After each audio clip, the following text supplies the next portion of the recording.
Bonjour tout le monde et bienvenue encore dans cette nouvelle vidéo. Donc ça Patrick, c'est mon nom, votre humble serviteur. Aujourd'hui, je vais vous partager quelque chose que j'ai vécu l'autre jour du côté de Akwa, ici dans la ville de Douala. En effet, quelques jours avant, j'ai fait un post que j'ai eu à partager dans plusieurs groupes. Mais sauf qu'au moment où il fallait mettre mon numéro de téléphone, j'ai eu à confondre un chiffre, ce qui est allé tomber chez une autre personne. Alors ce chiffre m'a coûté quelque chose que jusqu'ici je n'arrive pas toujours à digérer. Pourquoi? Parce que c'est parti tomber chez quelqu'un qui a déjà été victime d'une arnaque une fois. Vous comprenez un peu, il a été victime d'une arnaque une fois. Et du coup, avec toutes les demandes, toutes les sollicitations qu'il recevait dans son téléphone par rapport peut-être au poste qui avait été fait sur la vente des chaussures, lui il s'est dit peut-être que c'était également un autre arnaqueur. Alors, je vais vous expliquer un peu comment ça s'est passé dans cette vidéo et ce qui s'est passé au poste ce jour-là. Donc, qu'est-ce qui se passe? Moi, j'ai eu à faire ma publication normalement. J'ai rempli tous les critères qu'il fallait remplir, mais au moment où il fallait mettre juste le numéro de téléphone, j'ai eu à confondre un chiffre, au lieu de mettre 7 qui m'est destiné, j'ai plutôt mis 8.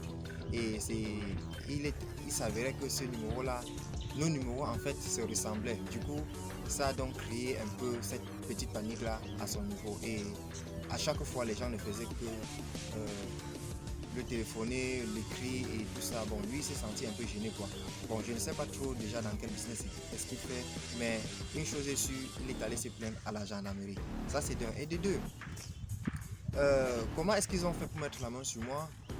Donc, ils se sont servis, ils se sont fait passer pour des clients et pour cela, il a eu à prendre un de ses amis qui a fait comme s'il voulait par exemple de la marchandise chez moi, chose qui n'était pas vraie. Donc, et généralement, quand des marchandises sortent chez les grossistes, il y a des stocks qui vont un peu très vite. Donc, du coup, moi j'ai demandé à ses clients de réserver. Et pour réserver, il fallait qu'ils donnent au moins une avance d'argent, quitte à ce que je lui montre au moins où se trouve la boutique. Donc, on s'est convenu qu'il devait prendre peut-être 2 cartons de ces chaussures que j'avais publiées et tout allait très bien parce que lui il était du côté de Yaoundé et il m'a donc chargé de me rapprocher auprès de son frère qui est ici au niveau de Douala et c'est ce frère là qui était chargé de me remettre l'avance de cet argent. Donc c'était jeudi passé et lorsque je m'apprête à 15 h pour me rendre à quoi au lieu du rendez-vous où on s'est fixé, où on devait se voir pour avoir une avance de l'argent, que le lendemain il vient, il verse le reste et il porte ses 2 cartons. Je me rends compte plutôt que arrivé après toutes les informations et après, je sais pas, notre rencontre, je me rends tout simplement compte qu'il s'agissait bien bel et bien d'un coup monté. Pourquoi? Parce qu'il voulait se servir de ce poste-là pour pouvoir traquer, je ne sais pas, les arnaqueurs, ceux qui ont l'habitude de voler en ligne. Mais malheureusement, ce n'était pas moi la bonne personne qui cherchait. La preuve en est que lorsque la gendarmerie m'a interpellé, j'ai fait preuve de beaucoup d'agitation et je m'exclamais beaucoup en disant mais pourquoi est-ce que vous m'arrêtez quelque chose qui ne m'est jamais arrivé, je n'ai jamais vu la vie ici à l'essai. Mais j'étais confronté réellement à la gendarmerie, il fallait faire face à cette situation. Donc j'ai juste gardé mon calme, je me suis rendu dans les locaux de la gendarmerie et j'ai été questionné par rapport à ce poste et je leur ai donné tout simplement la raison qui était celle que je vous ai donnée de dire. En fait, c'était une confusion de chiffres que j'ai eu à faire et à la fin, c'est parti tomber chez ce monsieur. Bon, lui-même, il a compris à la fin que c'était une erreur.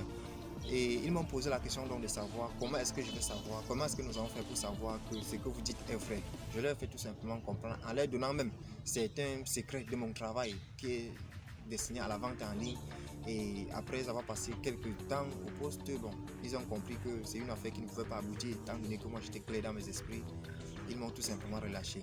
Donc, j'aimerais attirer l'attention des uns et des autres ici. Vous qui faites de la vente en ligne là, soyez un peu très attentifs face à certaines choses. Pourquoi? Parce que beaucoup commettent des erreurs, beaucoup sont victimes de beaucoup de choses lorsqu'ils font des ventes en ligne.